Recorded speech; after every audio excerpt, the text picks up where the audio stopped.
papo reto aqui, Reddit. Fala, Rod, você que tem um inglês britão. Reddit. Reddit, depois de 20 anos de existência, logo após seu IPO, registra o primeiro lucro de 29,9 milhões de dólares. Número de usuários ativos cresceu 47% para 97,2 milhões de usuários ativos. Receita de publicidade 56%, 315 milhões de dólares. Licenciamento de dados para treinamento de IA 32%. O que está sendo especulado aqui? Por que que o Reddit começou a bombar? Não, ele sempre bombou, né? Ele é uma rede meio ele é meio submundo, mas ele tem uma base consistente há muito tempo. O que que a turma tem falado? E ele está treinando a IA do Google, certo? Então eles fizeram um acordo, Tinha um papo do Google comprar eles. fez um acordo e o que que o Google fez em troca? Tá colocando o Reddit no topo das pesquisas. Então ele tem aparecido, o SEO dele tá melhorando exponencialmente. E, cara, é uma rede social legal. É meio tem muito conhecimento ali, né. Tem até eu assino um site que faz análise de tendências e ele colhe muita tendência baseado em grupos de discussão, que acontecem dentro dessa rede social. Rod Paulucci, você usa? Você é um frequente usuário? Gustavo Caetano. Uso. Cara, aqui nos Estados Unidos, Reddit é bem conhecido. É, diferente do Brasil, que ele é mais submundo. E aqui muita gente, especialmente o mundo de negócio e tech, as comunidades pequenas usam. O que eu acho legal do Reddit, cara? Tem o que eu chamo de subreddits, que são. Lembra das comunidades do Orkut, Arthur? Eram as comunidades do Orkut, a antiga comunidade do Orkut, que fala sobre. Tu não era nascido nessa época, não. Que isso, eu fazia parte de todas. É, não era essa, era o fórum, cara, é uma mistura para quem não é familiar com o Reddit, ele é uma mistura de fórum com rede social, né, então você tem os moderadores, bem parecido com a comunidade do Orkut de antigamente, que fala sobre os tópicos específicos, tem as regras da comunidade. Cara, a diferença é que as pessoas são mega engajadas, são hiper engajadas, e tem cada comunidade bizarra. Por exemplo, tem um subreddit só sobre TVs que ficam posicionadas alta. Tem subreddit de absolutamente tudo. Se vocês lembrarem o caso do GameStop, que foi a ação que bombou 2 anos atrás aqui nos Estados Unidos, estourou o mercado, virou uma série. Começou no subreddit do mercado de ações, né? Que tinha o cara lá, esqueci o nome dele, era o Roar Kitty, que é um cara que era famoso no Reddit, no subreddit. Ele montou a teoria inteira e a galera foi engajando, e lá começou o movimento de lutar contra os grandes, os pequenos contra os grandes e tal, e eles fizeram a ação do subreddit do GameStop bombar. Recomendo muito assistir. Mas, cara, assim, o poder, a força do subreddit lá tem conhecimento que você não encontra fácil em qualquer outros lugares. E ele acho que, eu não sei se era o slogan oficial deles, a tagline, ou pelo menos fala-se muito, é a homepage da internet, é a página da internet, que é onde você abre. Primeira coisa, cara, você quer descobrir uma tendência que tá bombando e tal, ou você vai lá ou é Twitter. Cara, assim, aqui nos Estados Unidos, pelo menos, não existe outro lugar que você encontra informação tão boa mas tem que saber cavar, né? Essa é a diferença. Então, e eu uso para 2 coisas. Uma, suporte técnico, que a galera é super engajada, cara. O meu celular parou de carregar o modo super rápido, você entra lá, coloca: "Ah, não, você tem que fazer isso, não sei o que e tal". Cara, e a galera já começa a comentar todo mundo. Então, realmente. E o outro que eu uso muito é para descobrir scam, né, quando tem um scam, né, Rod. Então, por exemplo, outro dia eu ia entrar num esquema que eu gosto de uma piramidezinha no começo. Aí eu fui entrar numa que era bot de Telegram de cripto. Aí eu falei: "Cara, será que esse negócio é esquema ou é coisa séria, né?". Aí entrei lá no Reddit, tava lá a galera falando: "Não, não entra, é esquema e tal". Eu entrei. Aí depois a galera sumiu com a minha grana, mas foi pouco dinheiro.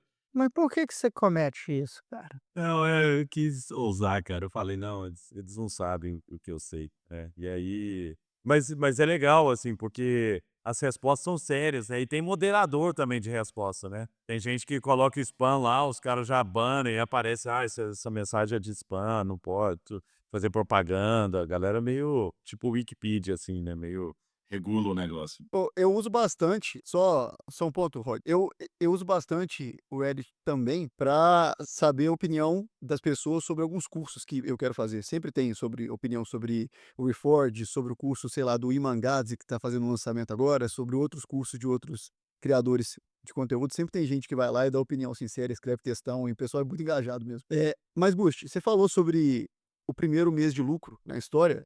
Explica pra galera qual que é o modelo de negócios do Reddit. Como é que o Reddit faz dinheiro? Então, ele tem publicidade, mas a receita de publicidade não é tão alta, não.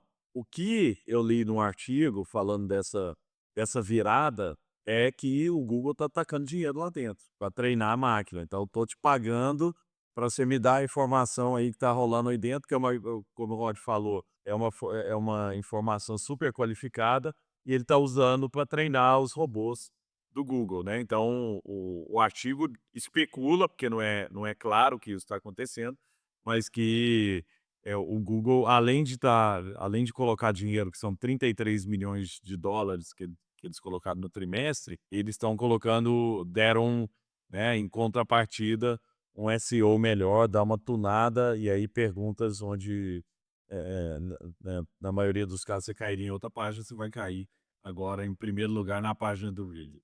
Deixa eu dar o gabarito do modelo do isso é interessante, Gustavo. Deixa eu dar o gabarito do Reddit, da história dessa monetização. O Reddit, cara, como fonte de publicidade para o anunciante, do ponto de vista do anunciante, cara, não é efetivo. Por quê? Cara, se você é anunciante, e eu já tive desse lado anunciando, você tá buscando ou direct response ou canal que vai ser baseado em performance. Então, assim, Meta, por exemplo, performa super bem para direct to consumer, para os business direct to consumer. Google, SEO, que é mais para baixo no funil de vendas. Clique, que é baseado em clique ou baseado em compra e por aí vai. Essa, inclusive, tem uma empresa hoje que chama AppLovin, que subiu 50%, hoje vale 80, quase 100 bilhões de dólares, quase o valor da Anheuser-Busch.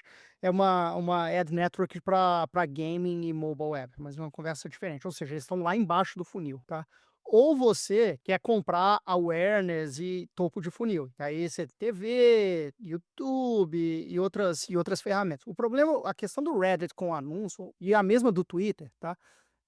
Como anúncio de canal, como canal de resposta direta, nunca teve a mesma performance do Meta, por exemplo. Cara, Facebook, Instagram e tal, para resposta TikTok. Agora, para resposta direta é assim, absurdo. TikTok lançou o TikTok Shop, é muito difícil de competir. Esses caras são muito avançados. O modelo preditivo deles é muito bom, o algoritmo roda certinho e tal. E o Reddit nunca conseguiu competir. Sempre foi um player muito menor. Você olha o market cap do Reddit, vou até olhar aqui, mas assim, é infinitamente menor. Não, aí a receita de publicidade, 350 milhões de dólares por trimestre, né? Se você olhar isso perto dos gigantes, é peanuts. 350 que são bilhões, então assim, não, é muito difícil competir. O market cap do Reddit é em torno de 8 bilhões de dólares, o do Meta é quase um tri, né? Então, da Meta. Então assim, é muito difícil de competir. Esses caras nunca conseguiram ter uma ferramenta de publicidade tão robusta quanto. O ponto do Gustavo ali dos dados, mas o que eles têm que a Meta não tem, que o Instagram não tem? Dado, informação, notícia,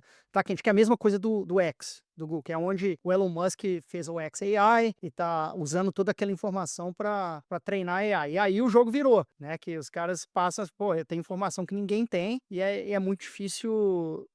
Eu sou a fonte de começo da internet, das tendências da internet. O lance da aquisição com o Google, dessa parceria com o Google, tinha um papo forte que o Google queria comprar o Reddit. Justamente por isso, porque ele consegue gerar informação e treinar. Só que, cara, aqui nos Estados Unidos está com um problema gigantesco de fusão e aquisição. As empresas não estão conseguindo comprar mais, as big techs não estão conseguindo comprar mais, porque tem uma mulher no Departamento de Justiça chamada Lina Khan, que vai sair agora com monopólio, que está bloqueando basicamente todo o mercado de M&A aqui com a justificativa que isso bloqueia a competição, etc. Então, essas empresas começaram a fazer esses modelos de licenciamento, essa criatividade de M&A para conseguir ter liquidez. O Google comprou a Character AI, que inclusive foi fundado por um brasileiro, a gente já comentou aqui, que é uma empresa de AI, fazendo um licenciamento da tecnologia ao longo do tempo, etc. O do Reddit não foi uma aquisição, como o Gustavo falou, é licenciamento também, o licenciamento dos dados e da tecnologia, mas o poder está aí. A grande questão é como que ele vai licenciar esse conteúdo para AI e como que ele vai ser remunerado por por essas bases, né? Agora, olha que doideira. Uma outra empresa que aqui no Brasil também, poucas pessoas entenderam o poder dessa rede social, que é o Pinterest. Pinterest é um baita de um business também para marketing, né? Nos Estados Unidos é gigante também, né, Rod? É grande, mas tem o mesmo desafio também de publicidade. É muito topo de funil e é difícil competir, mas é bom. É. E é um business muito visual, né? Então, para marcas de moda, para decoração, né, Tuzinho? Eu sei que já quis ter um business de decoração. É um lugar, né? Porque é uma rede social de imagens curadas, né? De curadoria de imagem. Ou eu acho que todos esses pontos me remetem a uma coisa que eu acho interessante a gente discutir. É, eu vi uma thread há um tempo atrás de um cara que chama Naval Ravikant. Esse cara, fundou a AngelList e ele é meio que um guru no Vale do Silício. Ele é, além de investidor e fundador de startup, ele é um pouco filósofo, assim, e ele fala muita coisa interessante sobre a vida. Um dos posts na trend que ele postou no Twitter na época, que é uma das melhores coisas que eu já li no Twitter na história, eu vou deixar aqui nas notas, inclusive, que é uma thread que chama Como Ficar Rico Sem Dar Sorte. E ele fala que a internet aumentou a escala de tudo que a gente pode fazer de um jeito quase inimaginável e que a maioria das pessoas não entendeu isso ainda. Então, o que o Rod falou sobre o Reddit, que tem, sei lá, uma comunidade interna de pessoas que colocam TV alta. Se você é uma pessoa que coloca TV alta e você quer encontrar pessoas que fazem a mesma coisa, que têm isso e que curtem isso, que querem falar sobre isso, antes da internet era quase impensável você conseguir juntar 30 pessoas em uma sala para falar sobre esse assunto. Na internet você consegue juntar 30.000. E pouca gente entendeu essa escala ainda, pouca gente usa de fato a escala de falar sobre assuntos nichados e acha que você tem que falar sobre assuntos muito abrangentes para falar com todo mundo. E o poder da internet está em a gente encontrar os nichos, está em encontrar pessoas específicas que querem falar, que são apaixonadas por algum assunto específico, porque essas pessoas vão querer falar sempre sobre esse assunto. Então eu acho que tanto o Twitter é uma amostra disso em uma escala um pouco maior, o Reddit tipo assim, é muito específico para isso, e tem várias empresas que construíram impérios de fato em cima disso. Cara, tô navegando aqui nos Reddits mais bizarros. Eu vou compartilhar aqui pra galera que tá assistindo no YouTube e vou narrar aqui pra vocês verem. Olha só. Reddit tem um que tem 1,1 milhão de membros que chama Birds with Arms. É só literalmente foto de pássaro, galera vestida com pássaro, tirou foto de pássaro que pegou braço. Sacou? Olha aqui. Ah, muito bom. Cara, é engraçado, você tem um monte de gente compartilhando, participando. O problema é ruim pro anunciante, não é relevante contextualmente, entendeu? Mas você tem 1,1 milhão de membros participando. Aqui, ó, esse aqui, 1,3 milhões, que a galera, me ajuda a achar um lugar pra pedir minha namorada em casamento e por aí vai. O que a TV tá alta. O Reddit é um mega uma mega praça de subcomunidade, né? Que as pessoas que têm gostos bizarros, não só bizarros, mas particulares, em comum, vão se encontrar e vão conseguir conversar sobre. Então, mas sabe o que é legal do Pinterest, e do Reddit e de outras redes também? É que às vezes ali é o lugar para você fazer um marketing mais cirúrgico, Arthur. Você que é o cara do marketing digital, muitas vezes a gente fica brigando no TikTok ou no Facebook ou no Instagram, né? Brigando por audiência, por visibilidade. E às vezes você pode hackear, você pode encontrar um atalho indo para uma rede onde você tem um público que está muito mais engajado e que às vezes vai dar muito mais atenção para a sua mensagem, né. Uma rede que eu uso muito e que eu tenho uma comunidade muito ativa lá é o Telegram, porque o Telegram eu tenho o meu canal que chama Pense Simples lá no Telegram, eu posto, tem quase 14.000 pessoas lá que veem o que eu posto, entendeu. Não está difundido, porque hoje, por exemplo, se você tiver 1 milhão de seguidores no Instagram, e você postar, organicamente você vai chegar em 3% disso, 5% disso. Ali não. Então, assim, a gente também, como profissional de marketing, a gente precisa encontrar caminhos para chegar no seu público, onde ele está e do jeito que ele vai te dar mais atenção, que é a briga hoje, né? Como é que eu consigo atenção no mundo? E aí conteúdo entra também, né, nessa história. O grande desafio do Reddit, que para a parte de publicidade, eu concordo com você, tem que levar onde a pessoa está. O grande desafio do Reddit, que sempre foi com publicidade, é que o momento que é uma mistura, é um layer que você tem que fazer de audiência, fala assim, quem que é a pessoa, eu quero vender para aquela pessoa, mas tem que ser no momento certo, que a pessoa está aberta para receber sua mensagem, entendeu? Então, por exemplo, você tá tomando um vinho aí, coisa mais boa e tal, agora a gente tá aqui gravando, agora imagina, cara, você tá assim, sexta-feira à noite, você tá sentado, você tá cansado, tá chovendo lá fora, você pega, liga, começa a ver o Netflix agora tem publicidade aqui nos Estados Unidos, o pre-roll que vem, você só precisa descansar, porque você passou a semana inteira trabalhando, tá mega cansado, aí vem aquela propaganda que foi assim, faça faculdade, não sei o que, faça, cara, é tudo que você não quer viver naquele momento, entendeu? Ou então, você tá ali deitado, tá comendo um sorvete, passa aquela propaganda do entre na academia, faça academia. Cara, não é o momento certo, entendeu? Eu posso até ser a pessoa certa, porque eu quero achar uma academia para mim, mas não é o momento certo. O problema do Reddit sempre foi esse, que as pessoas, a maioria, a grande maioria das comunidades, subcomunidades, são triviais, em que as pessoas estão ali passando o tempo. Você pega, por exemplo, o Instagram, você já tem casos de uso muito específicos. As pessoas seguem as pessoas de moda e não sei o que para inspirar. Então você tem um lado da inspiração com as ferramentas de conversão. O Reddit ainda não conseguiu encontrar esse formato com publicidade. Não significa que não está fazendo dinheiro, como você falou, tá dando lucro agora e tal, mas vindo de outras fontes. E vende milhões de dólares, dezenas ou centenas de milhões de dólares todo trimestre em publicidade. Aqui, quando você pensa em plataformas de mídia, assim, cara, Google, Facebook, etc., são bilhões de dólares por quarter, né? Microsoft e tal. E a Amazon também, com a Amazon Ads e Retail Media, que é um outro assunto que a gente pode falar também, mas o Reddit ele não conseguiu. Mas deixa eu emendar então num desafio agora. Google está sendo desafiado pelos novos modelos de inteligência artificial. O ChatGPT lançou agora o Search GPT para começar a concorrer com o Google. E se você pensar, faz muito mais sentido. Perplexity também, tá? Perplexity também, que é um. Então, ao invés de você entrar em todas as páginas e tentar achar o que você quer, ele meio que já vai filtrar e falar o que você quer ouvir. Isso é bom e ruim, né? É ruim porque é uma câmera de eco, um echo chamber, lembra, Rod? Porque isso aí você acaba ouvindo só o que você fala de maneira ampliada, mas ao mesmo tempo é bom porque você ganha tempo.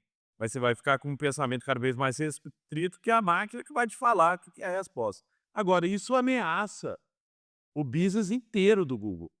Porque o business do Google depende de publicidade e depende de SEO, depende de toda aquela lógica lá. A partir do momento em que você não tiver mais isso de anunciar para ter. Hoje, cara, você faz uma busca no Google, as 5 primeiras páginas são patrocinadas, né? Se você não em algumas buscas, pô, se você não é o top 1, 2 ali, você vai lá para baixo, porque as primeiras são todas patrocinadas. Agora, isso aí destrói o modelo de negócio do Google.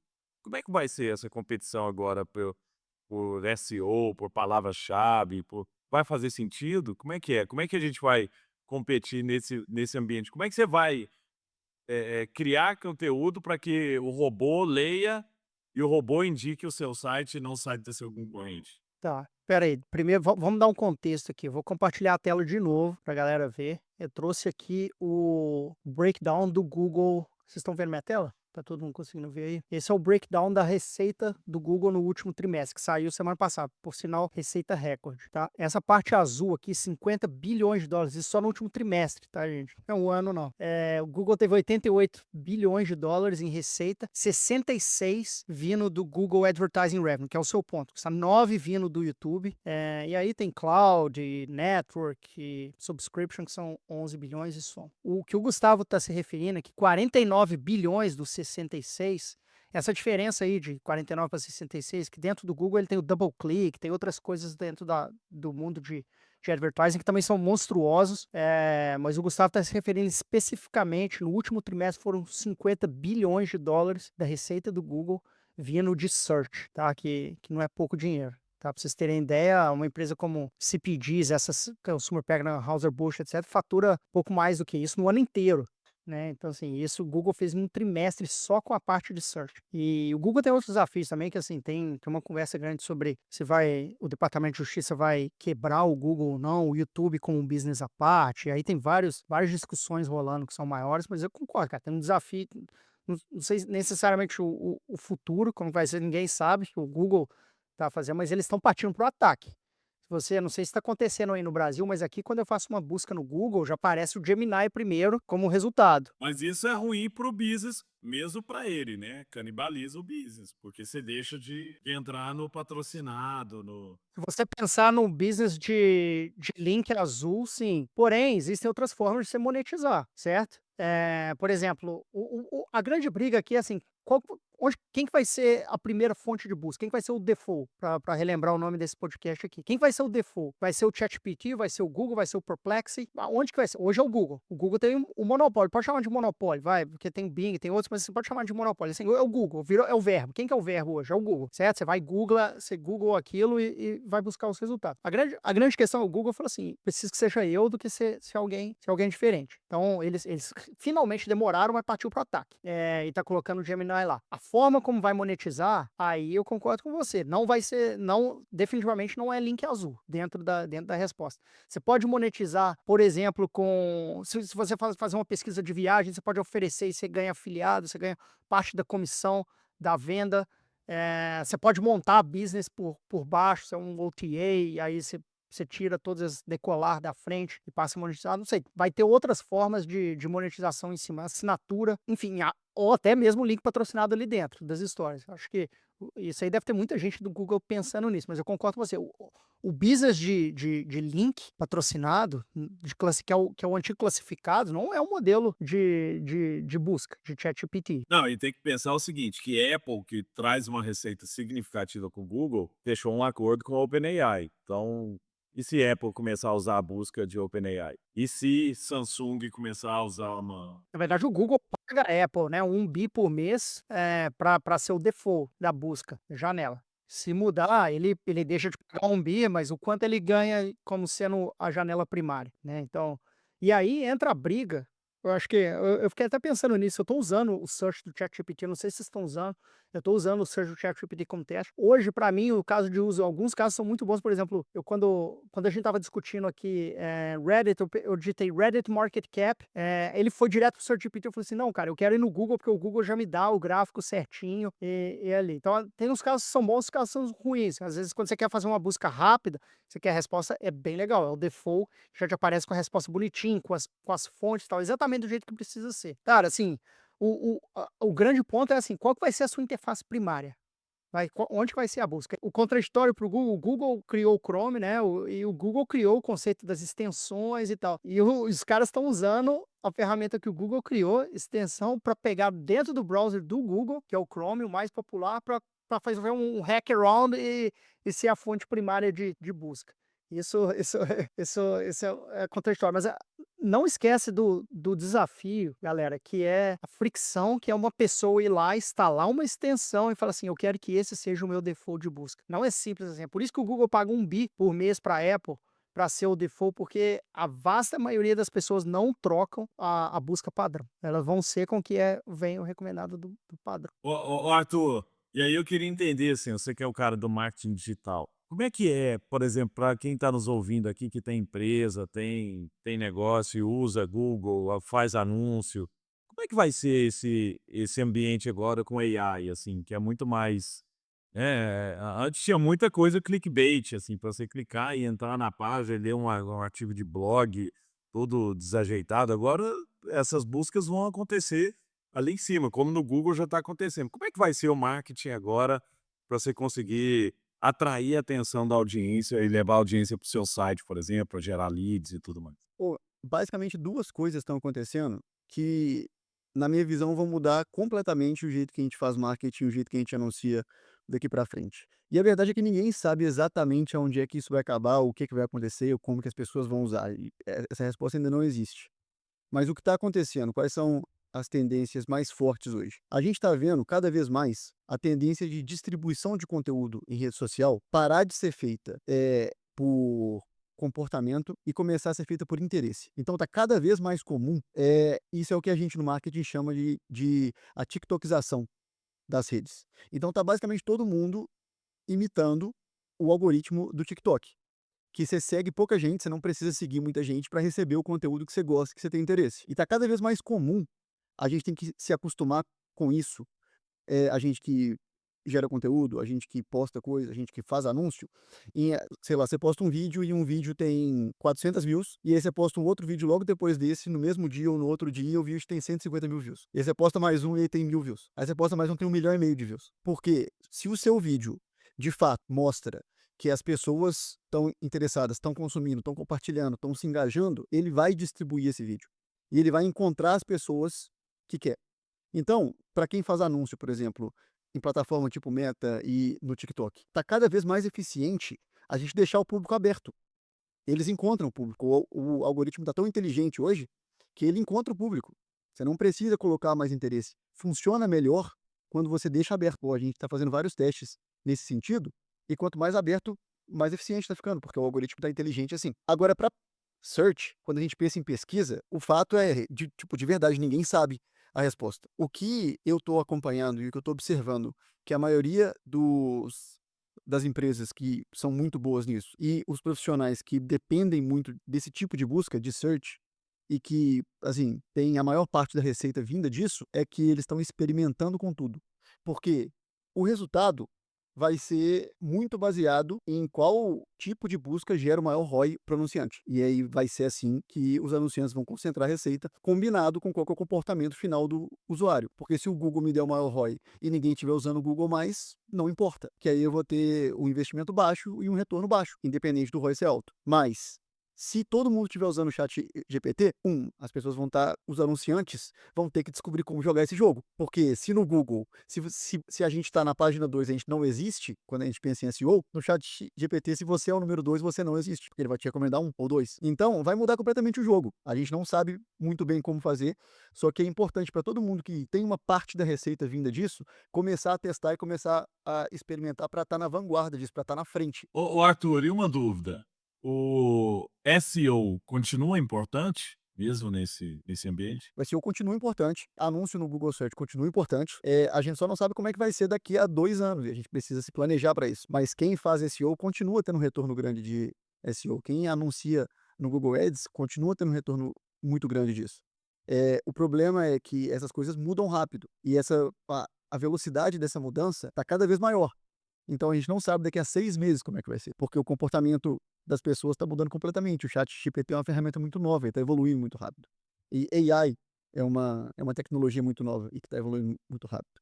Então, assim, o melhor conselho que eu tenho é experimenta com tudo, tenta entender como é que funciona, tenta entender como vencer cada um desses jogos, porque quando o comportamento do usuário ficar claro de para onde é que as pessoas vão e qual que vai ser o default da busca, é importante que quem anuncia disso e quem tem uma receita dependente disso saiba jogar o jogo e saiba ganhar esse jogo. Ó, só uma dica aqui para quem quer melhorar o SEO, eu uso uma ferramenta chama Koala, com K, .sh, que ela escreve os textos do blog. Então eu ponho os tópicos que eu quero e ela escreve os textos já feito para ranquear no Google e tal. Cara, meu blog tá bombando assim sobre inovação e muito por causa dessa ferramenta. Inclusive ela tem uma parte lá que você pode fazer um book writer.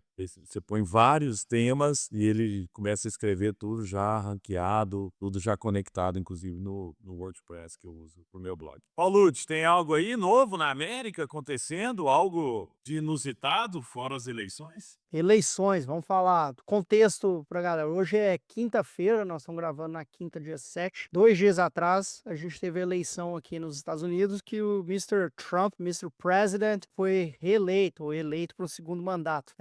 Mas eu não tô aqui para falar de política, não, porque esse é um assunto muito polêmico. Esse não é um podcast sobre política. Esse aqui é um podcast sobre business junk. Eu quero trazer o business das eleições aqui, cara, porque sabe quem foi o grande vencedor dessa eleição? Não foi o Mr. Trump. Apesar dele ter varrido 7 estados, que são os estados que definem a eleição, os grandes vencedores são o mercado de bet. Vocês apostam aí no Brasil. Aí no Brasil o Sporting Bet, né? É o pessoal que... Não, aqui tem uns 200 bets diferentes.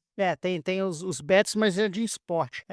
Aqui o grande vencedor, e eu vou compartilhar. Hoje eu tô on fire para compartilhar a imagem com os nossos seguidores do YouTube. Mas Eu jurava que você ia falar que o grande vencedor foi o mercado de cripto. Eu juro também, bicho, que o Bitcoin o mercado de cripto foi o segundo maior vencedor. me trouxe alegria. Ó, esse aqui, o Polymarket, vocês conhecem o Polymarket? Polymarket é uma plataforma Tem outra que também que chama Kaush, que foi inclusive fundada por uma brasileira do MIT.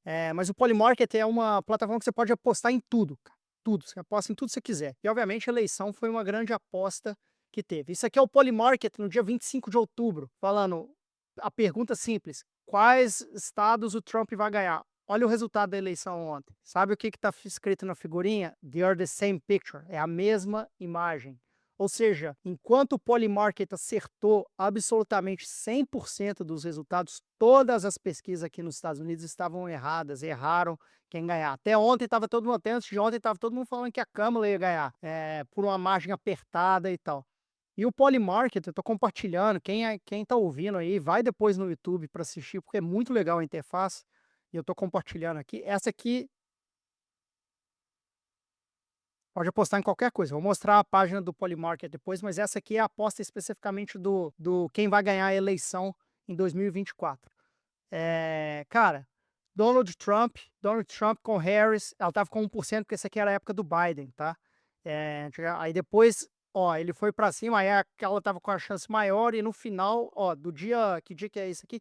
3 de outubro para frente, ou seja, mais de um mês atrás, tava todo mundo igual. Aí depois teve os debates, aí ela igualou, etc. Aí ela começou a falar mais na televisão, o pessoal começou a ver o conteúdo dela, e ele começou a ir em podcast, por sinal, foi no Joe Rogan, foi no Lex Fridman, começou a ir em podcast de longa duração, e desde o dia 3 de outubro, o mercado já estava dando como certo que o Trump ia ganhar, tá? E até que chegou 3,6 bilhões de dólares foram apostados, gente. 3,6 bilhões de dólares, tá? Foram apostados. E eu estava assistindo a cobertura das eleições aqui na terça-feira, e você assiste, cara, é uma coisa impressionante você assistir na televisão, que eles chamam aqui de legacy media, mainstream media, e assistir com o Twitter, o X e o Polymarket aberto. Cara, eles já estavam chamando essa eleição, primeiro que já estavam chamando desde 3 de outubro, mas você acompanhando em tempo real nos últimos dias, na última semana, você via as horas passando e a percentual do Trump só aumentando, 70%, 80%. 2 horas depois de fechadas as urnas, já estava com 80% do Trump ganhar, porque já estava chamando todos os estados com as apurações. E o porquê que isso é mais preciso, a discussão em relação às pesquisas tradicionais, institutos de pesquisa? Primeiro, assim, a forma como a eleição aqui nos Estados Unidos é muito fragmentada, né? Por estado, por condado, e cada condado faz a diferença, tem colégio eleitoral e tal. Não vai dar tempo de explicar tudo aqui, mas é extremamente fragmentado. Não é igual ao Brasil, que é maioria absoluta direta. Como é muito fragmentado, cara, assim, primeiro, você tem um bias gigantesco desses institutos de pesquisas com quem contratou a pesquisa, e tem um erro natural, porque você não faz a pesquisa em todos os condados, é impossível fazer todas essas trocas. Por outro lado, os mercados de bet, que são o Polymarket aqui, que inclusive não tem autorização americana, não pode apostar, isso daí é aposta de fora, tá? O Kaush foi o primeiro que conseguiu legalizar as apostas aqui nos Estados Unidos. Mas, cara, isso aqui é dinheiro, a pessoa tá botando dinheiro, apostando dela para onde que vai. E tem uma lei que chama Law of Large Numbers, né? A lei do volume. Ou seja, com 3,6 bilhões de aposta, você pode muito precisamente olhar que isso é parecido, é a tendência de onde o mercado está olhando e está apostando que vai acontecer. Então, efetivamente, muito próximo da realidade e do resultado final que esses mercados passam a refletir. Então, assim, cara, Polymarket, super interessante, você pode apostar em absolutamente tudo. Eu estou compartilhando aqui, ó, quem vai ser a inauguração do presidente? 96% de chance de ser o Trump versus 1% a Câmara. Tem aposta de absolutamente tudo. Obviamente, como política está em alta, aparece. Aqui tem esporte de esportes, aí você pode fazer aposta de tudo, tem cripto e por aí vai. Cara, essa empresa, hoje o fundador dessa empresa estava falando no maior programa de TV aqui dos Estados Unidos de business e tal. Um menino de 26 anos, cara, moleque gênio, daqui de Nova York, e ele criou isso há 5 anos atrás, apostando literalmente nesse conceito dos mercados estão mais certos com a Law of Large Numbers, com as pessoas estarem mais investidas. A partir do momento que você bota o seu dinheiro na linha, você vai colocar onde realmente você acredita que vai ter um potencial maior. E quando você compara os resultados do Polymarket com o 538, que é o agregador das pesquisas aqui nos Estados Unidos, Era o Nate Silver. Cara, o Nate Silver, que é o do 538, no final ele tava falando assim: ah, vai ser 50-50 essa eleição. Essa eleição foi tudo menos 50-50, cara. O Trump varreu em todos os estados aqui nos Estados Unidos. Ele ganhou no voto popular, ganhou no colégio eleitoral, ganhou a Câmara e ganhou o Senado. Ou seja, foi uma onda vermelha, varreu. E os institutos de pesquisa estavam dando ou vitória da Câmara ou 50-50. Impressionante a precisão e o modelo que esses. E o timing, né, Rod? Porque eu vejo, assim, aqui no Brasil, o timing do Instituto de Pesquisa é assim, o cara faz uma pesquisa agora, aí vai tabular esse negócio, preparar, aí vai lançar ela amanhã à tarde. Isso aí já aconteceu alguma coisa, hoje à noite já teve um negócio. Aí várias vezes acontece assim, mas essa pesquisa ainda não pegou o debate de ontem. Nesse tipo de pesquisa é tempo real. O que acontecer agora já está mudando a aposta do dia, né? Você olha, por exemplo, ela teve o debate entre o Trump e a Kamala aqui, foi o único debate que teve em setembro, e ela foi melhor do que ele, o desempenho dela foi considerado melhor do que o dele, ele se perdeu em vários pontos, etc. E você via, não sei se vou conseguir puxar aqui na época, que eu não lembro exatamente qual que foi a data, mas claramente o mercado virando, as apostas virando do Trump para ela para ela ter uma chance também, para ela ter uma chance maior de ganhar. Então, assim, cara, impressionante. E esses a gente vai ver muito mais desses apostas, mercado de apostas, em tempo real como sendo a maior fonte de verdade, porque hoje é muito difícil, eu não estou aqui para defender posição política nenhuma, mas assim, é muito nos Estados Unidos os veículos de mídia são muito enviesados, e são claramente enviesados. Você vê o New York Times com editorial aberto apoiando a Câmara, os veículos de mídia, muito poucos são isentos, ou pior aí no Brasil, que fala que é isento e não é. A Fox é de direita, né? A Fox é direita, aberta, Mas eles assumem, né? Isso que é interessante, que ele fala, nós somos um canal de direita, né? O outro é um canal de esquerda. E é isso. assume. A Fox é o único, o resto é todo de esquerda. Aqui, esse aqui, ó, setembro, aqui, ó, agosto, quando a Câmara assumiu, isso aqui era quando tava ele contra o Biden, aí o Biden saiu, aí ela foi colocada, aí aqui acho que foi quando teve o tiro lá e por aí vai. Tá vendo aqui, ó, setembro mais ou menos, acho que foi quando teve o debate. E vai a votação, você podia votar até quando? Até fechar a votação. Fechou a votação terça, mas teve votação antecipada, né? Começava algumas semanas antes. Em setembro, quando teve o debate, ó, ele estava na frente, aí teve o debate, ela passou, tá vendo? Mas logo depois aí ela começou, aí ele abriu de vez, tá vendo? Em outubro. Cara, impressionante, o maior vencedor. Só para finalizar de novo aqui, olha, isso aqui foi 25 de outubro, precisão por estado, as apostas, quem seria o vencedor por estado, e do outro lado, no lado direito, o resultado efetivo, que foi 100% de acerto. Cara, impressionante. E aqui no Brasil, acho que não tem nenhum site assim, né? Teve estado que, cara, 20 anos, 25 anos não virava para republicano. Miami-Dade, o condado de Miami-Dade, o Trump em 2020 perdeu por 30 pontos. Esse ano ele ganhou por 10 pontos e o negócio previu certo. É uma precisão absurda. Não tem, acho que no Brasil não tem. No Brasil tem esporte, bet para esporte, né? Que eu sei que tá uma controvérsia danada com aposta, influência de resultado e tal. E aqui também tá disparando essas discussões, falando assim, quanto 3 bilhões de dólares conseguiria movimentar a eleição, em algum sentido, para um lado ou para um outro e tal. Só agora eles legalizaram esse tipo de aposta aqui, para a eleição não era legalizado. A Cauch, que foi uma outra plataforma de bet, foi a primeira a conseguir a legalização na justiça. Então tem muita discussão ao redor disso. Agora, o que não tem dúvida de discussão é que, em termos de acurácia, de precisão, eh, cara, não tem como debater, né? Assim, foi impressionante. Eu queria te fazer uma pergunta, Rod. Eu queria que você expandisse um pouco sobre a lei dos grandes números que você falou, porque eu acho que é um conceito legal pra caramba e eu acho que pode ser útil pra quem tá querendo, tipo, aplicar isso em business, na vida, em algumas coisas.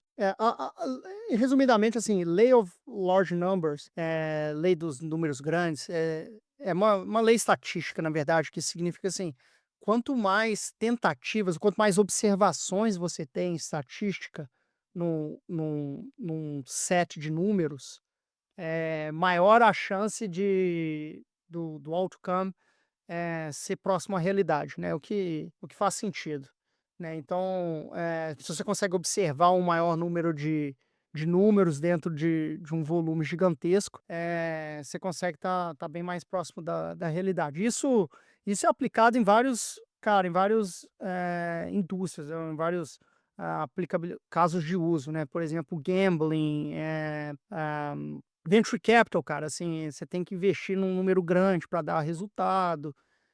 E aí você coleta quem são os vencedores e passa a aprender. Então tem várias aplicabilidades no mundo real. E é mais ou menos a mesma coisa aqui, cara. Assim, 3,6. Uma coisa, pensa assim, Arthur. Você tem uma pesquisa, você tem um bet, eu vou abrir um bet aqui, só eu, você e o Gustavo. Vai falar assim: quem que vai ganhar a eleição nos Estados Unidos? Qual que é a chance de nós três aqui acertarmos os 50 números, versus você abre para 3,6 bilhões de dólares investidos, com não sei quantos milhões de pessoas colocando as apostas. Ou seja, no volume, a inteligência coletiva supera os poucos samples, os poucos números observados, entendeu? 2 pessoas é melhor você ter 1 milhão de pessoas, coletar opinião em larga escala de 1 milhão de pessoas. De novo, não é qualitativa, é quantitativa com essas apostas, e aí isso você acaba tendo um resultado muito mais próximo da realidade do que não. No final do dia, por exemplo, se o Polymarket fizesse a entrevista com todo mundo que votou, 100% das pessoas, e perguntasse com quem que você votou, você tem 100% de acerto. A acurácia é 100%. Obviamente, você não precisa pesquisar 100% das pessoas para saber. Você tem um número mínimo suficiente que é estatisticamente significante para curar. Mas quanto maior o número você tem, mais próximo da realidade vai ser, entendeu? E é o que você falou, né? É mais fácil a pessoa mentir numa pesquisa do que colocar o dinheiro dela numa coisa que ela acha que não vai dar certo. Exato, entendeu? Então, assim, tipo assim, aqui tem uma expressão nos Estados Unidos que eles falam assim: coloca o seu dinheiro aonde a sua boca está. Put your money where your mouth is, entendeu? Então, assim, pô, se você bota o dinheiro, você tem muito, que tá em jogo pra você é muito mais. Cara, ninguém quer perder $1, $10, quanto é que seja, fazendo uma aposta. E pelo contrário, você quer ganhar, porque quando você aposta, você tem uma chance de 1,5, 2, dependendo das chances, né, do que é pago dentro do modelo estatístico. Então, cara, trazer isso, porque assim, tá uma discussão gigantesca em cima aqui em todos os programas políticos e tal, como que a mídia, os institutos de pesquisa, a mesma coisa que a gente ouve no Brasil, cara, assim, não muda não. Falhou, e como que esses modelos emergentes que vêm do Kaush, vêm da Polymarket, vêm do X, um segundo grande vencedor dessa eleição foi Elon Musk, com o X, Mas não era cripto, não era o pessoal de cripto. o terceiro, acho que o Elon Musk ganhou mais. Cripto só tá caindo nessa lista do Rod. Mas, cara, mas o próprio cripto, olha, eu falei do Polymarket, você olha a tendência do Bitcoin, muito parecido com. Eles estavam prevendo a vitória do Trump. Aqui tem um negócio que eles chamavam de Trump Trade, que você viu o mercado acionário subindo e o cripto subindo ao mesmo tempo, porque as pessoas estavam apostando que no curto prazo o Trump vai ser bom para o mercado financeiro, mas no médio prazo vai gerar mais inflação, por causa das políticas econômicas dele, de tarifa e por aí vai. E no médio prazo o Bitcoin vai subir, porque o dólar vai gerar mais inflação e as pessoas vão para uma commodity segura para colocar o dinheiro deles, seja ouro ou Bitcoin. Então, o Trump, se você for olhar, o mercado também estava apostando nisso, na vitória do Trump, e por isso que o Bitcoin subiu tanto antes e depois da vitória do Trump. Pô, quase me sentindo uma Rata Connection aqui, fazendo uma análise política. Ó, um dado interessante aqui, mudando de assunto. O grande problema de inteligência artificial hoje não é a falta de chips, não é a falta dos semicondutores, não é a falta de computadores, não é a falta de data center, é a falta de energia elétrica. E para isso o Google começou a comprar mini usinas nucleares que vão estar em funcionamento a partir de 2030, gerando uma energia necessária para o Google poder rodar seus data centers. Olha que loucura. O consumo de infraestrutura é gigantesco, mas o consumo de energia para você conseguir. Cada pergunta que você faz, Arthurzinho, no ChatGPT, quando você pergunta lá no ChatGPT, Palmeiras tem mundial, essa brincadeirinha sua custou milhões de dólares de energia elétrica para a OpenAI. Então, o Google já está olhando para isso, e eu acho que a Microsoft também está entrando nesse mundo agora de energia nuclear, comprando mini usinas, o Google já fez então aqui o seu investimento para até reduzir emissão de carbono, que vai ser um problema gigantesco, que a gente não tinha pensado, é um problema novo, né.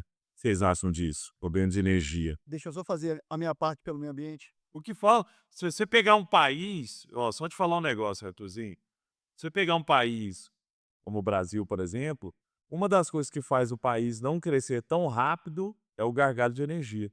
Na Europa é a mesma coisa, nos Estados Unidos é a mesma coisa. Energia é o problema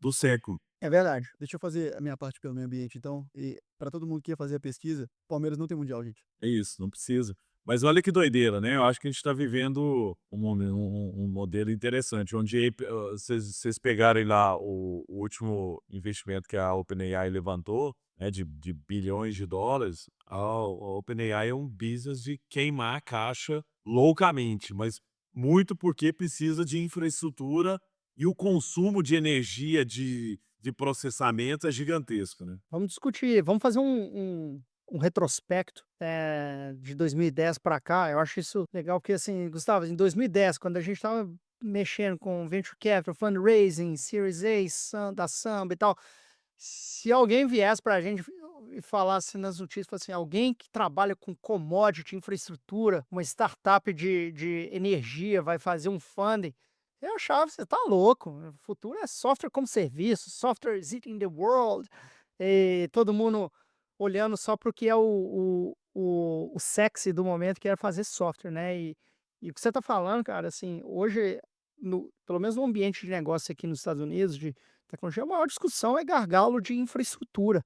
É o bottleneck de tecnologia e energia, que é o seu ponto. Por quê?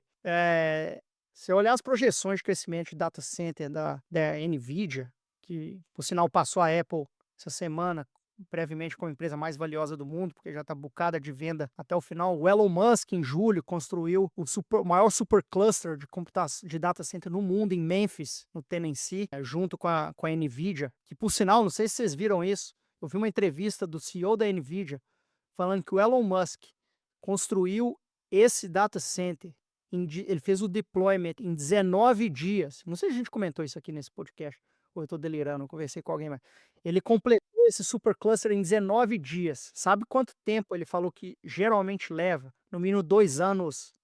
2 anos. Ele falou assim: a gente só conseguiu porque era o Elon Musk. O cara fez chover, literalmente. Ele falou assim: eu nunca vi isso na minha vida. Ele conseguiu construir um supercluster a partir do momento que os supercomputadores estavam encomendados e estavam sendo entregues lá pela NVIDIA, as placas e tal. Ele conseguiu depois para xAI. Ele já fez o deployment em julho. Mas só sobre o ponto de energia. Por quê? A corrida de AI é em cima dos chips. Hoje você não consegue comprar chips. Você bate na porta da NVIDIA lá, por isso que ela vale mais do que a Apple, a empresa mais valiosa. Você bate lá na porta e fala assim: ô, você tem um chip aí para me vender? Ele falou assim: amigo, entra na fila para 2027, 2028. Porque tá todo mundo, assim, do momento que sai, todas as empresas e as big techs estão vindo e comprando. Porque a OpenAI está anos à frente das outras, né, para construção de chip, etc. A NVIDIA, desculpa. E o que você precisa? Quando você constrói data center, o maior desafio é gelar, porque é muito computador. Gente. Pensa literalmente num mar de computadores. Depois vocês fazem um Google aí no supercluster do Elon Musk, Memphis. Joga no Google Imagens, não joga no OpenAI, não joga no Google Imagens. E ele vai mostrar o mundo de computadores que ele conseguiu fazer em 19 dias. A questão, assim, esse estudo precisa estar gelado, porque você tem processamento o tempo inteiro. Imagina 1 bilhão de Arthur perguntando se o Palmeiras tem mundial. E processando isso a cada segundo. Cara, se você não tem energia para gelar esses computadores, você não consegue fazer com que toda a infraestrutura funcione. Então a corrida hoje é atrás de energia barata, em escala e barata. E aí entra a discussão: energia nuclear, energia quantum e por aí vai. Que eu não sou a melhor pessoa, não sou físico, não sou quantum, não consigo trazer isso para você. Mas assim, a discussão que eu vejo, o pessoal falando, por exemplo, energia eólica, difícil ter o volume suficiente. E todo mundo partindo para energia nuclear. E vários estados aqui nos Estados Unidos, inclusive a Califórnia, flexibilizando.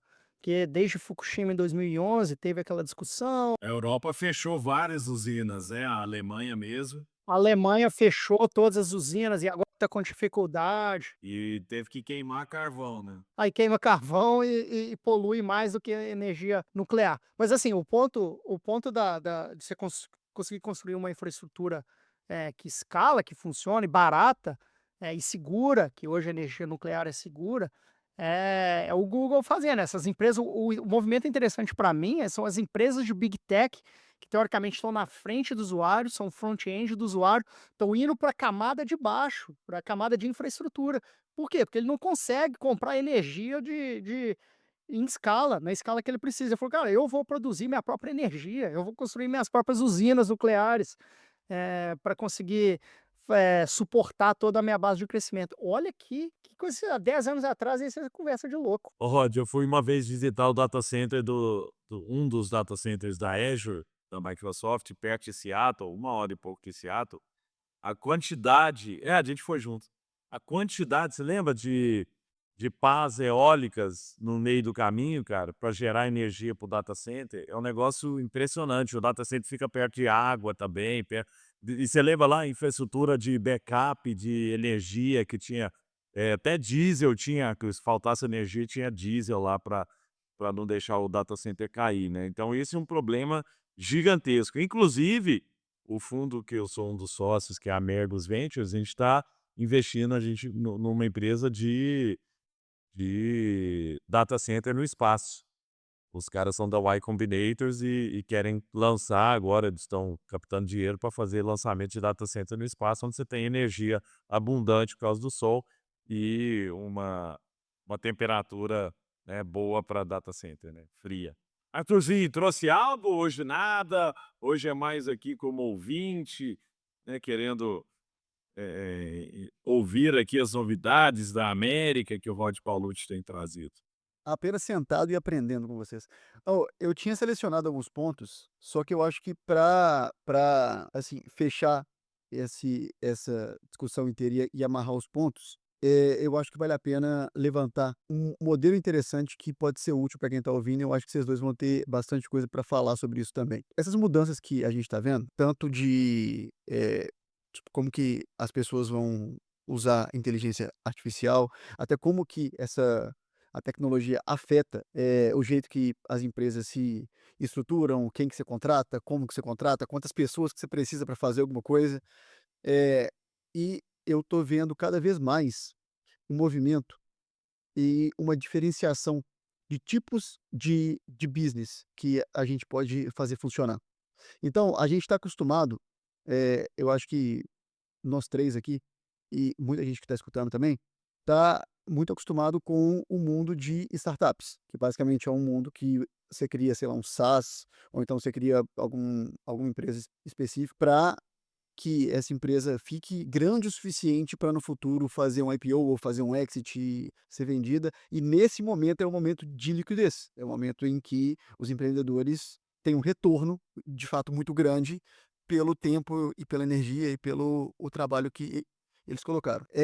Há um tempo atrás, eu acho que o Tim Ferriss foi um dos primeiros que começou esse movimento a falar sobre isso no livro dele que virou um puta best-seller que chama, The 4 Hour Work Week, que em português é o trabalho 4 horas por semana. É. E esse livro, basicamente, ele fala sobre lifestyle design, que basicamente é como que você desenha a sua vida para que você não, tenha os frutos, os louros do que você fez daqui a 15 anos, mas que você pode ter daqui a 18 meses, daqui a 1 ano e meio, daqui a 1 ano, daqui a 6 meses. E com essas mudanças que a gente está acompanhando, está cada vez mais surgindo alguns modelos de negócios que as pessoas chamam de cash flow business, que são negócios que não constroem uma empresa extremamente valiosa, não constroem uma empresa que vai bater de frente com a Apple, ou que vai ser Nvidia, ou que vai construir esse tipo de coisa, um SaaS, mas são empresas que geram um fluxo de caixa muito grande, são empresas que vendem muito. Está cada vez mais comum e isso não era normal há alguns anos atrás, quando o Gustavo começou, que eu acho que foi em 1923, mas, isso não era nada comum, jovens de tipo 21, 22, 23 anos, ganhando R$ 500.000 por mês, R$ 600.000 por mês, R$ 1.000.000 por mês, youtuber fazendo esse tipo de coisa. E isso acontece porque esses tipos de negócio, tipo um canal no YouTube, ou quem vende curso, ou quem vende serviço, assim, sei lá, mentoria ou coaching, esse tipo de coisa, são negócios que geram fluxo de caixa sem o objetivo de construir um império, de construir uma empresa extremamente valiosa. E você tem um estilo de vida agora que você quer viver, você tem um retorno potencialmente um pouco menor do que, se você faz um SaaS que vai ser vendido ou que vai abrir capital na bolsa, mas são 2 modelos de estilo de vida diferente. E aí, eu fico vendo, comentários, eu fico vendo cada vez mais conteúdo sobre o modelo de um negócio de uma pessoa só, the one person business. Basicamente você tem o serviço inteiro, você constrói uma empresa com uma pessoa, você não tem funcionário, e esse negócio estão gerando nos Estados Unidos está bem comum isso, gerar $1.000.000, $2.000.000 por ano. Eu queria saber o que que vocês pensam, a opinião de vocês sobre esse esse modelo que é relativamente novo e acho que mais a popularização dele que é relativamente nova. As pessoas estão conhecendo essas opções, esses modelos e estão saindo meio que da bolha que a gente foi educado e que a gente aprendeu desde sempre. Eu acho que a gente foi criado numa teoria, num conceito de empreendedorismo recente, né, tô falando dessa nova geração que a gente se inclui aqui, baseado das startups do Vale do Silício, que era aquela lógica de captação. Nós vivemos isso, né, Rod? Ah, tem que captar, tem que crescer, tem que captar, queima a caixa, capta, cresce, não importa EBITDA, a gente por muitos anos não olhou EBITDA. A gente olhava só o que está crescendo, tem que crescer mais e aí tem que ir atrás de mais dinheiro, né. Ainda tem várias empresas assim no mercado até hoje. O que eu vi é que várias dessas desapareceram, inclusive da nossa época. Várias que eram gigantescas, que captaram dinheiro pra caramba, não parava de pé, porque o business não para de pé. Esse modelo que você está trazendo, Arthur, é o modelo que eu acredito hoje. Modelo que gera resultado. Cara, e é o business de empreendedor das antigas. O empreendedor das antigas é o cara, pô, aqui no meu condomínio tem vários assim, tem um cara de empresa de alumínio. Pô, a empresa fatura 400 milhões por ano, a empresa é dele. E ele tá tudo bem, o cara tem uma vida muito boa, o cara tem carrão, o cara tem uma casa gigantesca e tal. E, cara, ele não tá pensando em virar unicórnio, ele não tá pensando em coisa. Tem caras com empresas de 10, 20 milhões por ano de faturamento, uma pessoa, duas pessoas, três pessoas, cara, muito melhor do que você ter um business que não gera nada no final. Então eu tenho olhado com bons olhos. O ponto é, a gente aqui no nosso país ainda olha para isso com maus olhos. Ah, lifestyle business, pô, você não tem ambição, você não quer nada para sua vida, você quer um negócio que te gera ali uma grana por mês e tal. Não, bicho, você está gerando valor. O ponto é que muda o método de gerar valor. Era aquele método antes em que você precisa comprar valor. Porque muitas vezes você vê várias empresas aí que levantaram milhões e milhões de investimento, o que esses caras fazem? Ele está comprando um cliente. Então o cara tá dando um monte de cupom. Eu lembro, cara, no começo do Rappi, do iFood, do Uber, de várias dessas empresas, era cupom de desconto o dia inteiro. Falava, cara, dá para você viver por conta do SoftBank. Porque todas as empresas que o SoftBank é sócio aqui na América Latina, ela dá. Pô, tinha Rappi, tinha coisa do Rappi, você tinha cupom de desconto, você podia almoçar de graça todo dia, quase. Então, mas é um business que depois eles foram se ajustando, mas é um business que não parava de pé nesse modelo, né. E é lógico que tem business que pode ficar muito grande, só que se você olhar, bicho, tem um monte de negócio, tem um monte de gente que ganha grana, empreendedor raiz, que é essa cultura, Arthur, que pra gente da nova geração, a gente até então não entendia que existia essa possibilidade. Se você falasse isso, que você vai montar um business para ter 10 pessoas só na sua empresa, você é um cara que não pensa grande, você é um cara que não tem visão. Então eu acho que a gente agora foi legal você ter trazido isso para mostrar para as pessoas que é possível. E que muitas vezes esses caras que, por exemplo, lá na Raccoon, que a gente saiu de 0 para 1.800 funcionários sem levantar R$ 1 de investimento, cara, isso aí é um negócio inimaginável, ninguém imaginava, tanto que ninguém considerava a Raccoon como startup. Daí que olhava: "Ah, mas isso aí é empresa de serviço que é outra coisa também, empresa de serviço não presta, o bom é software, é puro, tem que escalar, tem que não sei o quê". Mas cara, vai ver quantos desses fizeram negócios realmente que depois teve uma saída relevante, quantos ficaram no meio do caminho. Então eu, cada dia, acredito mais nesse conceito e é o conceito que eu tenho trazido para minha vida também. Eu concordo 100%. Primeiro é o seguinte, eu acho que no Brasil, falando especificamente no contexto do Brasil, tá? Eu acho que teve tem uma questão da a glamorização do que foi no Vale do Silício, tentar aplicar um modelo, não só o Brasil, tá? Vários outros mercados, qualquer coisa, até, cara, qualquer coisa que não é Vale do Silício, tá? Assim, outras cidades nos Estados Unidos também, para não falar que é só Brasil. Tentando replicar um modelo que só funciona no Vale do Silício, fora do Vale do Silício, que é esse modelo que foi eternizado pelo livro do Reid Hoffman, Blitzscale, que é queima, queima, queima, compra crescimento e, bicho, ou go big or go home.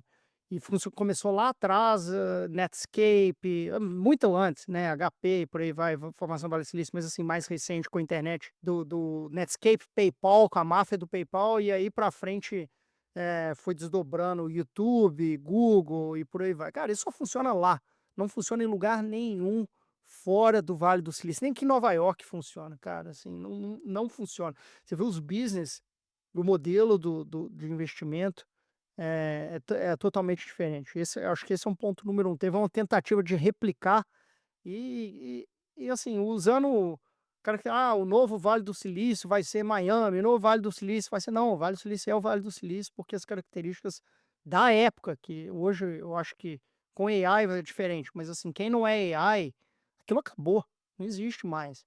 Acabou em 2021, 2022, quando acabou as taxas de juros. Isso era um efeito de 20 anos, 15 anos de crescimento de 2008 para frente, com taxa de juros basicamente zero. Aqui nos Estados Unidos eles chamam de ZIRP, aqui, Zero Interest Rate Policy, né, que era ZIRP era. Tipo, não existe mais, cara, assim, então você conseguia dinheiro fácil, dinheiro abundante, taxa de juros zero e você comprando crescimento, que era o modelo que o Gustavo sacou. Isso acabou.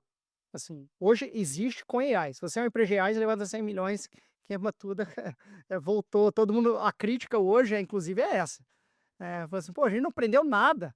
Nada, não é possível que a gente não aprendeu nada com 2022, que é uma sangreira desgraçada. Tem mais de 1.400 unicórnios. Ô Rod, mas deixa eu só te complementar nisso aí, porque a gente viveu isso na mesma época. Os fundos, eles são temáticos, né? Tipo assim, tinha uma época, e você vai se lembrar disso, que todos os fundos do Brasil queriam investir em e-commerce. Aí surgiu o Baby.com, Dafit, não sei, cara, um monte, né? BB Store, não sei o que. Aí, putz, um monte deu errado. Aí veio as EdTechs, aí investiu num monte de EdTech, depois um monte deu errado. Aí fala, não, agora é fintech. Aí, pô, agora é fintech, agora é AI. É isso, é global. É comportamento de manada, né? É comportamento de manada. Então, eu acho que esse foi o ponto número um. O contexto, cara. Assim, o ponto número dois, que aí, Gustavo, é o que você está falando do modelo de crescimento baseado, Arthur, desculpa, baseado em cash flow, em crescimento sustentável, e o contexto que isso vai mudar. Empresa de uma pessoa, empresa de 10 pessoas, hoje, no mundo de AI, era empresa de 100 pessoas, de 1.000 pessoas. Antigamente media-se sucesso, antigamente, assim, 10 anos atrás, 15 anos atrás, media sucesso pelo número de funcionários. Hoje em dia vai ser sexy ter pouco funcionário. Você tem uma empresa de 10 pessoas faturando 100 milhões. Tem uma empresa hoje mesmo, essa empresa que eu citei, AppLovin, que é de EdTech, tá com 92% de market cap, subiu 50% hoje. Na bolsa tem 800 funcionários, cara, com 90 bi de market cap. Fazer a conta para você, 100 milhões por funcionário é o market cap dos caras. É só olhar o OnlyFans, né, e outros. OnlyFans tem 30 funcionários e gera caixa, totalmente positivo. O CEO, a gente falou isso aqui num episódio, que o CEO tirou 400 milhões no ano passado, pessoalmente, o fundador, né? Então, assim, e AI vai vir para facilitar o nascimento, o surgimento desse tipo de iniciativa. Então, assim, isso me anima muito, né? No papo que a gente fala sobre AI, o quanto isso vai ser prejudicial ou não no mercado de trabalho, para algumas funções definitivamente vai, acho que a gente já discutiu isso, mas por outro lado, vai abrir uma oportunidade gigantesca do cara que está em Araguari, em Barbacena, não precisa mudar mais para Belo Horizonte para ele montar o microsas dele e disruptar, cara, assim, quem hoje vende baseado em licença, com argumentação, com um modelo totalmente diferente, com 5, 10 pessoas criado a partir de AI, né? Você olha o Replit, por exemplo, né? O Replit.ai, você consegue montar uma app um aplicativo, um software em linguagem conversacional, em 20 minutos, cara, você bota de pé. Cara, isso agora, imagina daqui a 2 anos, imagina daqui a 3 anos, né? Então, microempreendedor, empreendedores individuais, cara, assim, pequenas empresas. O Timato, que é um cara que tem bem conhecido aqui no Vale do Silício, ele tem um podcast chamado All In Podcast. Ele montou uma empresa chamada 8090, que depois procurei, 8090.inc. O que que ele montou? Tem 10 pessoas, ele é bilionário, tá? Ele foi um dos primeiros, um cara bem famoso aqui, mas é 8090. Ele entrega 80% do valor dos softwares como serviço com 90% de desconto. É tudo ground up.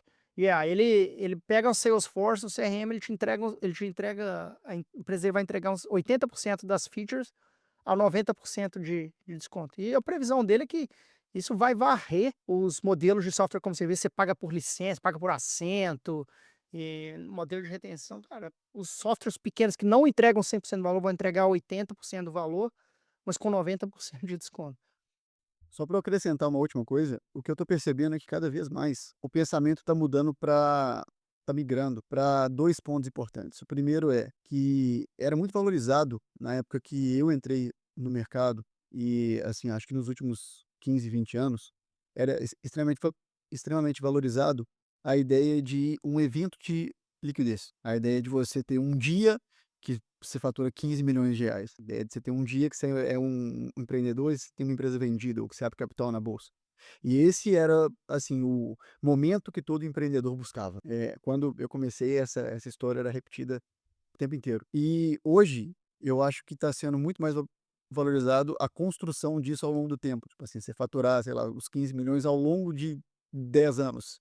Só que aí todo mês você tem um cash flow muito bom, você consegue ter dinheiro entrando em caixa, dinheiro entrando na conta, você tem uma vida muito legal durante esse tempo, e aí você constrói isso eh, aos poucos e não tem um dia que você vai ter esse retorno inteiro.